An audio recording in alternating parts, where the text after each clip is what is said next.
What's going on, family? This is Scrapbook Boxing, Museum of the Forgotten Fisticuffs series. This is part 5 of Marvelous Marvin Hagler's outstanding career. And we left off at the ranking systems in the middleweight division. And as you can see here, rank number 1 was Mike McCallum. Number 2 was Michael Nunn. Number 3 was Michael Elijah Day. Number 4 was Marvin Hagler. 5, you had Harold Graham out of England. Number 6 was Doug DeWitt. Number 7 was Troy Dow. 8 was Tony Simpson. 9 was Roberto Duran. And 10 was Iron Blade Barkley. And Marvin Hagler, he realized that wasn't his time anymore, just put it mildly. And he was so devastated from the loss that he felt was a robbery of him with Sugar Ray Leonard that he gave up the belts. And Leonard would move up in the weight division, and he saw a fighter by the name of Donnie Lalonde. He was in the light heavyweight division. He was ranked number 3 at that time, but he wound up becoming a champion when he defeated Leslie Stewart out of Trinidad. And so that was Ray Leonard's next fight. But Thomas Hearns would face Juan Rodin. Phenomenal fight in 1987 that was. And that would put Thomas Hearns up a little higher in the rankings. Now, Ray Leonard would become the WBC middleweight champion when he defeated Marvelous Marvin Hagler.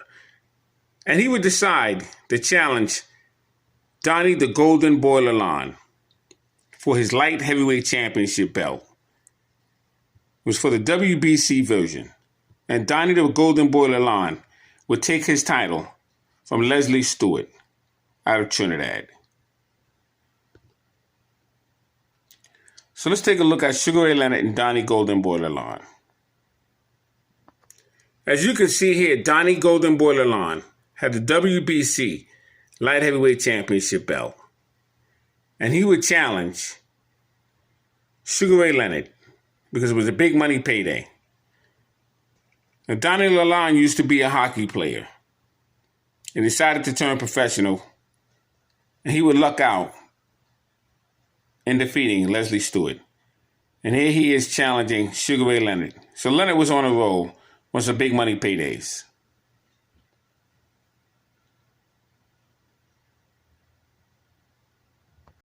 Now, this fight would be a sure fight that Sugar Ray Leonard felt he could win. And it came out of a time when obviously there was money of interest to him. He claims as though he couldn't just sit around the house and watch all these champions become champion and make money. He had to get involved in the mix. But as I showed you earlier, the ranking system in the middleweight division, and he decided that wasn't for him. So he would pick and choose who he would fight for what belt and at what cost. And here he's in there with Donnie Golden Boy Lalonde.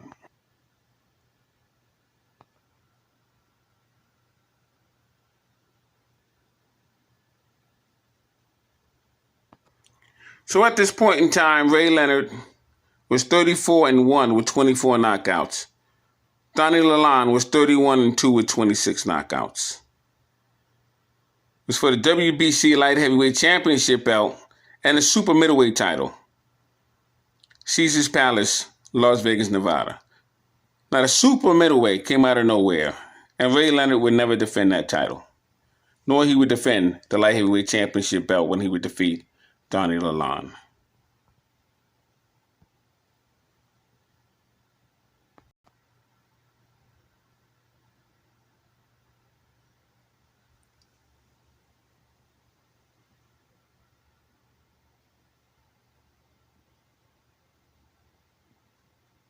Now, at this point in time, Marvin Hagler decided to become a commentator. He would move to Italy because he just felt rejected in this country. He was robbed twice in his mind, once with Vito Antuofermo in 1979. He didn't get any respect in 1980 when he won the title from Alan Mentor. And he honestly believed that he defeated Sugar Ray Leonard in 1987. So Thomas Hearns and Ray Leonard would get a rematch. Thomas Hearns been waiting for this rematch all his life because when he fought him in 1981, he had the key to that city of Detroit. And everybody put money up on Thomas Hearns. They put up their mortgages life insurances, policies. They put all that up on Thomas Hearns. And they lost a lot when he lost. So he felt he owed them. And this was an opportunity of redemption. Great fighter was Thomas Hearns, WBC middleweight champion. He was out of Detroit, Michigan. And you didn't have a champion outside of Joe Louis before Thomas Hearns became champion in 1980 when he defeated Pepino Cuevas for the WBA welterweight championship belt. And this is a fight everyone's been waiting for. Leonard Hearns too. Their past, their present, and their future. And I remember watching this fight. And Leonard was dropped twice. And there was no way in the world that Thomas Hearns had lost this fight. He was on a mission.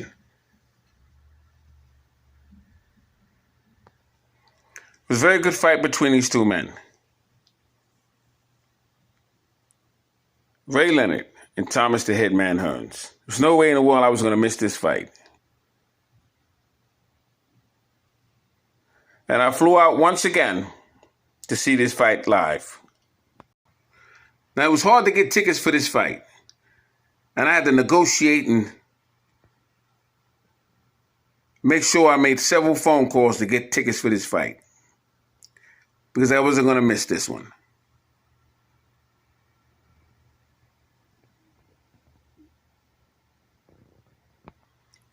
Now, with Hearns dropped Leonard twice, the crowd went in an uproar, and there was no way in the world Leonard could come back from that. And everyone was for sure that Thomas Hearns pulled this one off, and Ray Leonard wouldn't make another dime.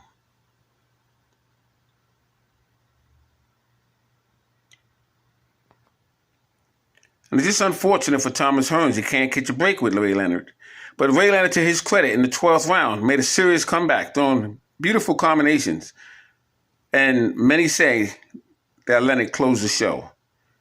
And that's what made it a draw.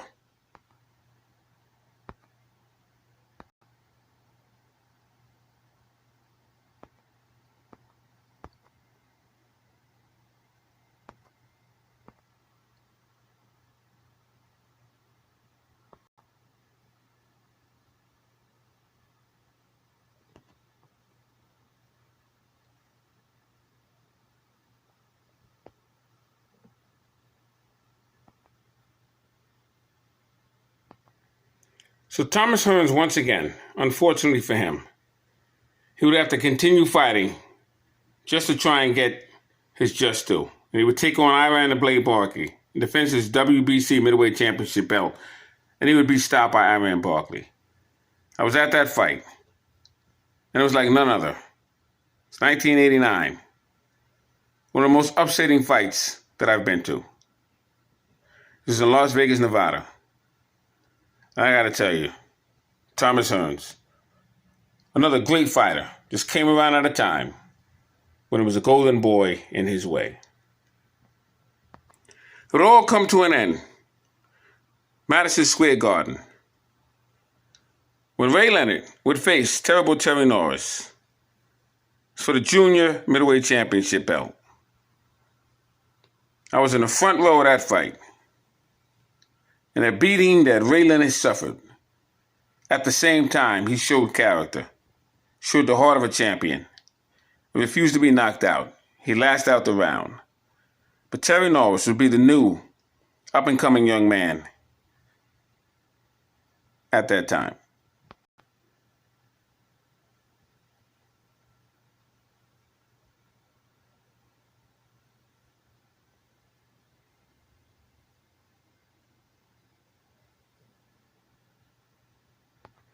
So you can see here, Terry Norris was the WBC super welterweight champion.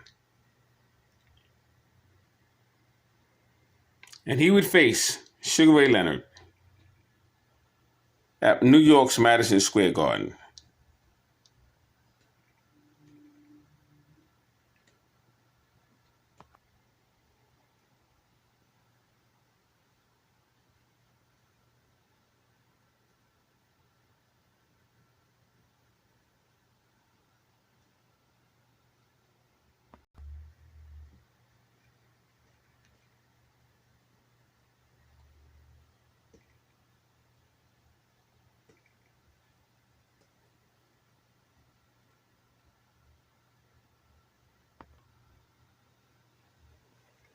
Terrible Terry Norris.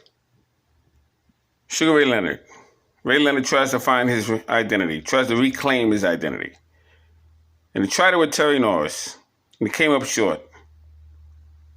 And Marvin Hagler, biting his teeth, found redemption through Terrible Terry Norris.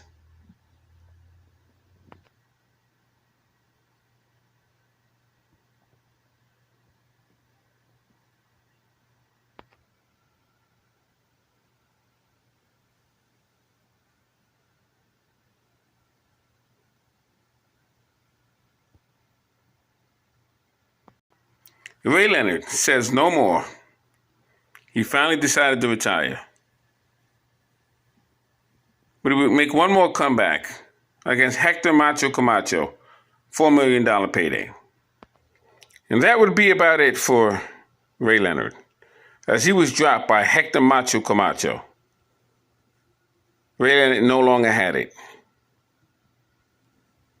So Marvin Hagler, unfortunately for him,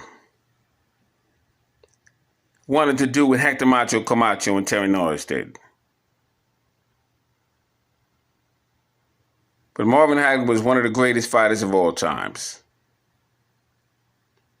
He had other middleweights in boxing history. He had great middleweights such as Tony Zale to your right and Rocky Graziano to your left. They fought 3 times. 3 of the greatest middleweight championship battles in history of the game.